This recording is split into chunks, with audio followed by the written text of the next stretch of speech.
La poesía es una vieja estirpe, es una larga cita de historias, es el canto al mundo, es ese polvo de eternidad cuando ella sale movida y agitada, perdurando y perfumando el tiempo.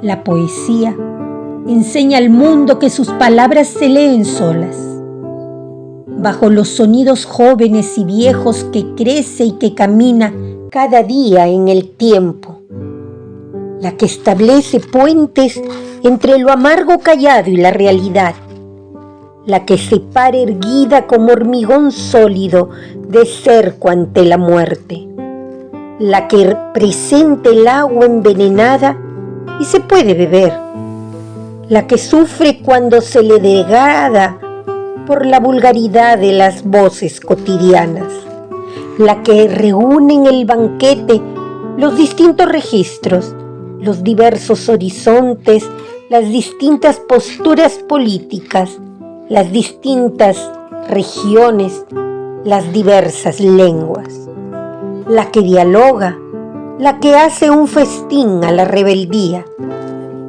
La poesía no es fosa comuna de las voces caídas. La poesía es el diálogo con los que nos allanaron el terreno, nuestros ancestros. Y no dejas morirte en la memoria colectiva. Apuesto por medir el pulso de lo que hoy sucede y te saludo cada día, mi eterna musa llamada poesía. No seré desertora de mis lenguas parlantes, y aquí estoy como testimonio de este tiempo que te eleva.